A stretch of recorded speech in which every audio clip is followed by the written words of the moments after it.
Virgo, this is your week ahead tarot card reading by Born Without Boundaries Tarot. This is a message for Virgo, sun, moon, and rising sign, but it's a Virgo energy reading. So there could be Virgo placements in your natal chart that you don't even realize. So you're like, I'm not a Virgo birthday. Why did this pop up? Because there's something here. There's some sort of energy that's triggering your Virgo placements, or simply there's something in this message that you need to hear. So this message found you for a reason. Please sit and have a listen. And this is where your message begins.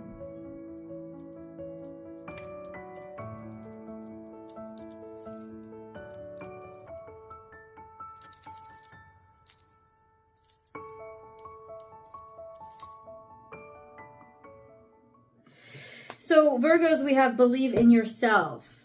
So you're at a point in your life where you're being asked to invest in your future.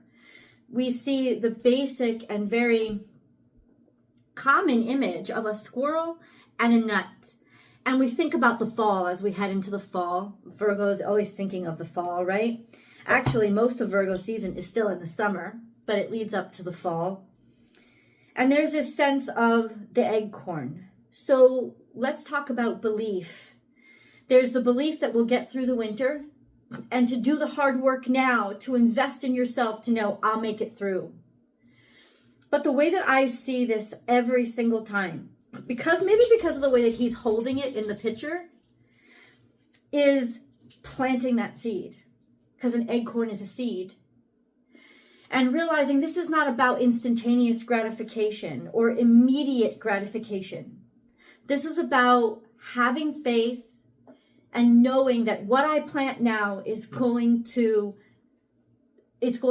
grow into something that is big, strong, and beautiful, and will eventually make me a home and sustain me, because that big tree is now going to produce more acorns. I don't have to worry about it. So you're being called right now to invest in your future and believe that you deserve something enough to take the time and take the risk. There's always risk involved in every investment that we make. But we reduce the risk by working really hard to make sure that we cultivate the outcome we want. And Virgos, there's nobody better at cultivating outcomes than you. That is your mastery. That is your blessing in your sun sign, if you are Virgo sun sign. So even if you're not, you're being asked now to have faith in what you know you deserve, even if you can't see it, taste it, hold it, grasp it right now. Enough to start taking actions for what you're building out in that future. You do deserve it. Whatever this is, it is worth the investment. It is worth the risk. It is worth your time. So Virgo, let's see where this message leads us. Remember, as I divide the deck,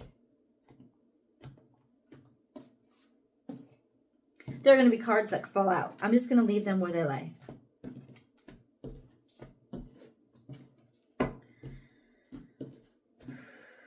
They're part of the message.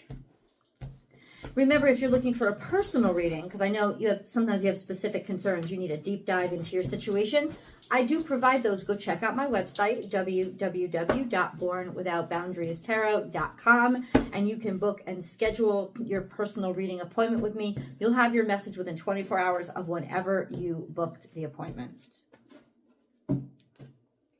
Sooner if I can get it to you. And if you're just finding your way to my channel, thank you for giving my videos a chance. Welcome, guys. My name is Michelle.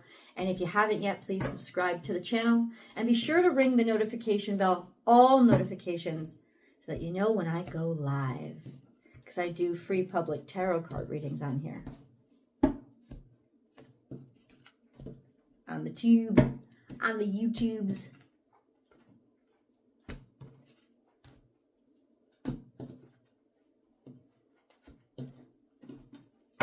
I don't know why that all landed out in one pile, but I'm actually not going to question it. Let's cleanse the energy. I'm going to cleanse the energy in my space. You're going to hear a ring. If you don't like it, you can turn the volume down for just about 20 seconds. Hold on.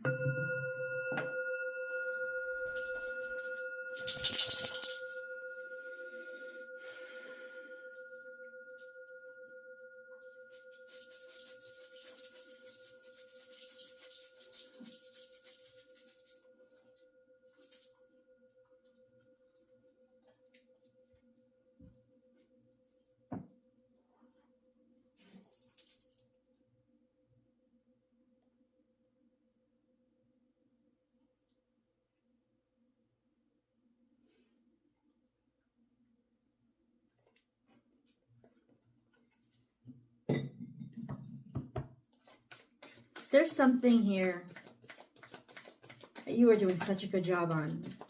And the universe really wants you to know. Maybe you're the seed. Somebody made a good investment in you. Right? There's just something here that has so much wonderful, not just potential, but purpose in what it is creating and what it's kind of carving out and sculpting for the future. So let's understand what's leading up to this. Take time out. There was something intimidating about this situation. Maybe you needed to take a break from it. It was scary. And it would be scary because nothing that's worth it isn't. Right? Like, let's just lay it down. I'm sorry if I'm sweating like crazy. I just got out of yoga. This ain't no fancy set here, guys. It's just me. Take time out. You needed maybe a break. I think that this is really a validation of how big and important what you knew you were getting into was. There's something from your past that made it intimidating. There's a lot of shit you had to, crawl through, ship away, get rid of in order to get those boxes out of the way to find that door on the other side. Right? So there was a lot of intimidation here. But you're worth it. You're ready to plant the seed now. Maybe even a little while ago you weren't. Because there was something blocking it. Right?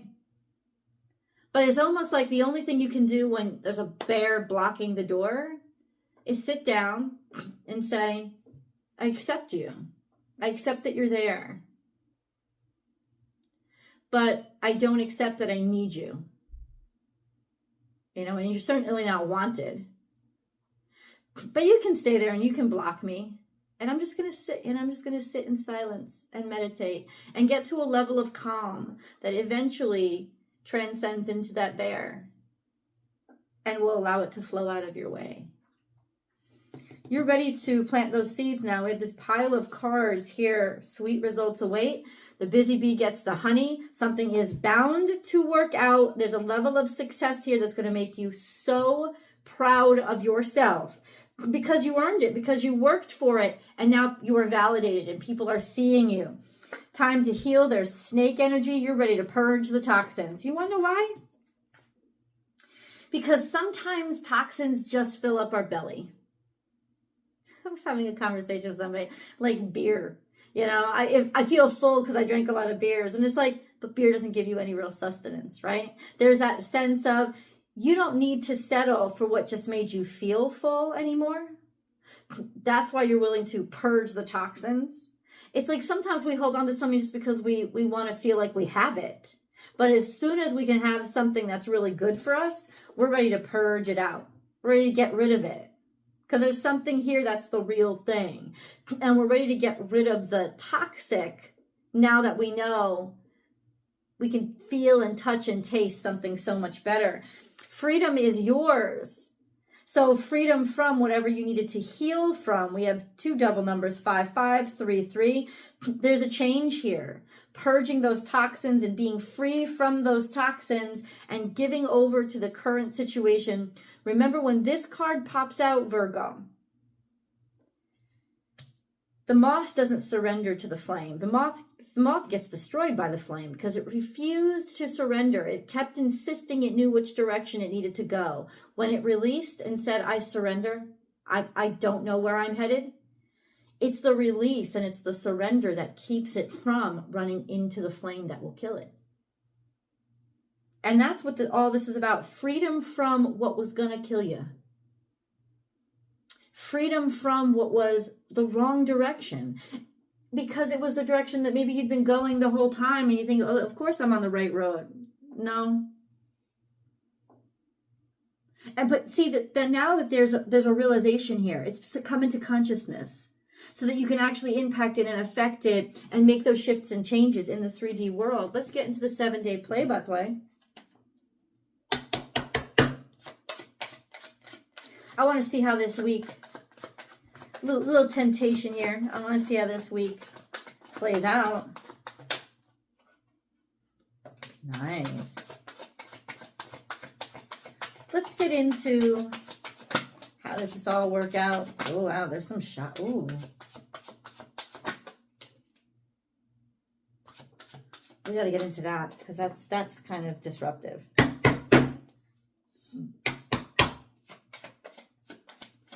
There is an entity, somebody trying to really get in the way of you not growing. And the who and the what is really troublesome.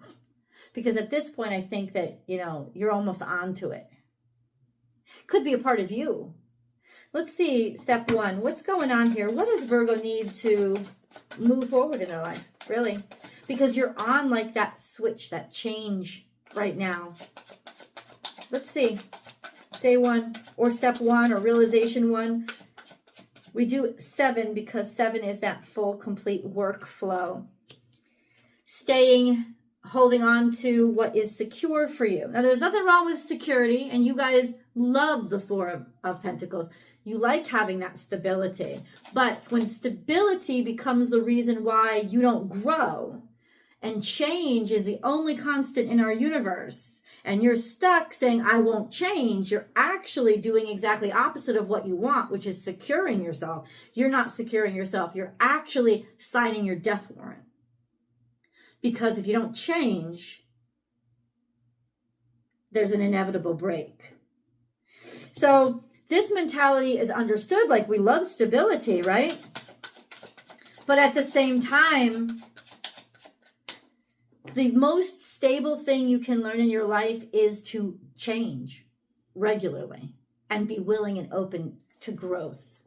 So we stay here. What about day 2? Something comes in really quickly.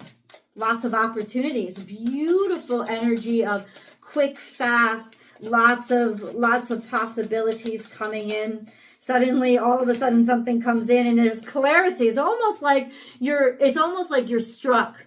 You're struck by an arrow. You're struck by the arrow of wisdom. You're struck by, oh my God, like the light bulb goes on, right? There's like, you begin the week plain old who I was, and then suddenly day 2 rolls around. And you're like, I need this all the time. Or oh my God, this is what I want. Or this is exactly the direction we need to head with this business plan. Whatever it is, it's like the aha moment is about to happen to you day 2. Or after, maybe this is what you needed. You needed to feel stable in order to be receptive to this like vision. Because suddenly it's like you feel like, oh, I'm feeling actually really good about this situation. Oh my God, this situation is so beautiful. And look at all the potential for where it can go, right?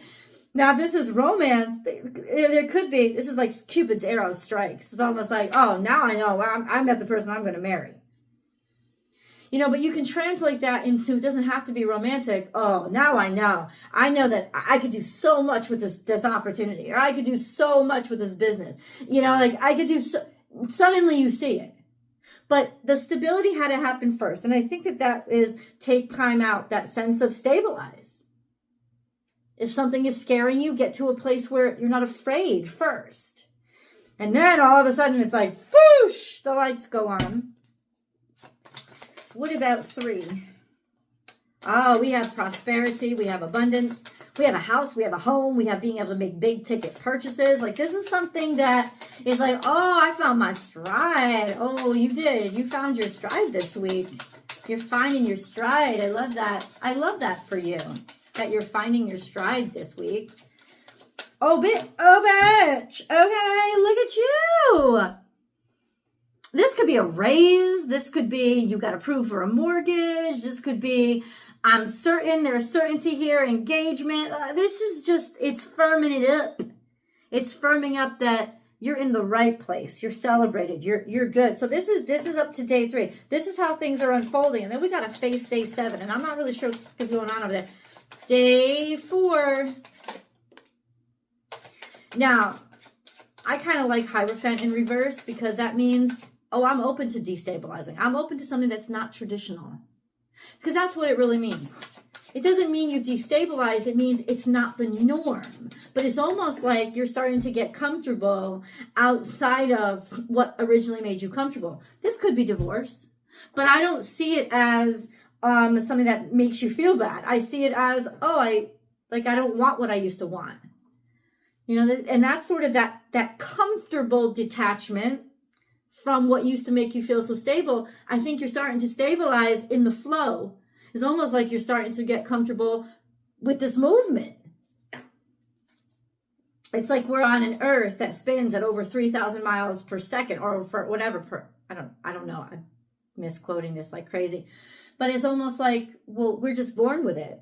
We don't know it any differently. So we're comfortable. It's like you're getting comfortable with this new motion, with this new way.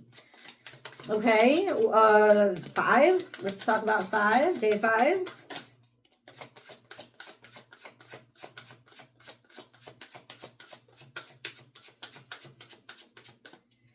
We have the Knight of Wands, which is progress, a decision to take action, comfortable enough to take action and say, I know what I want. I'm going for it. I'm doing it. And I'm not going to be stuck with some preconceived notion or expectation. Bitch, please. And then we have the 5 of Wands. Now there's conflict. Because you know the bitches have to be bitchy as soon as you start to be happy. You feel me? I know you feel me, Virgo. That's the haters. They're coming out here. They're haters. Of course. You want to know why? Because you got your flow. They want your flow. They want what you got. Bitch. Now, in all seriousness, this could just be the conflict that arises along the journey. You know, I hate when people think, oh, I shouldn't have chosen this road. There's obstacles. There's going to be obstacles anywhere. Like I said, if it wasn't scary, wouldn't be worth it. Right? You got to have courage when you're following your heart. You know, your heart isn't your feeling. Oh, no, it's the voice of God that's saying, you got an intention here. This is the right direction. Trust me when I take you on this path. And then you're going to have conflicts that arise. And so I want you to believe in this so much that those conflicts, you say to yourself, not, oh, this is why I shouldn't have set out on this path. This is proof that this isn't working. That's bullshit. I want you to take the bullshit and I want you to shit it out of your brain. Get rid of it, flush it. Let it go. When these comes up, I want you instead, Virgo, to say, this is trying to make me back down. This is trying to test whether or not I want this. All these conflicts are arising so I can get to know my situation better and stronger. And I will be more informed to do better and walk stronger after I confront all these assholes. And remember, 5 of Wands looks all big and intimidating because it's coming at you all at once. One at a time, these are just sticks. You could snap them with your fingers. So take every conflict one at a time and you'll realize, oh, it's not as big a deal as it's trying to make itself. Because these are just little twigs. We got to get to day 7. And I'm going to lead you over to the extended after we do our moon card. Because, you know, mama got to keep the lights on. I'm just going to say it to you straight out. It's practicalities. It really is. We have a new romantic cycle begins. Now listen, for all you like, I'm with my man, I'm with my wife, I don't have... Romance is an era, E-R-A. It's an era in our timeline that was marked by idealism and optimism. So it doesn't have to be the next, like, lovey-dovey romantic relationship you get into. It could just be a sense of, guess what's coming? You can feel it. You know, you're ready to be happy again. That's what it's saying. Believe in the impossible, because you're about to experience it, and meditate and contemplate to calm your soul and face your fear. This is all about aggression. How do you meet aggression with aggression? I meet aggression with peace. And that's how I regain control of the situation. Virgo, let's get into this messy ass day 7. I will see you over in the extended. Visit me over on Vimeo. That's where the extendeds always are. I have a whole channel with thousands of videos over there that you're welcome to join me. It's the next Virgo video. Same title, same thumbnail. You'll find it over there by following the link down below in the description box, and I've pinned it to the top of the comment section too. I will see you guys there.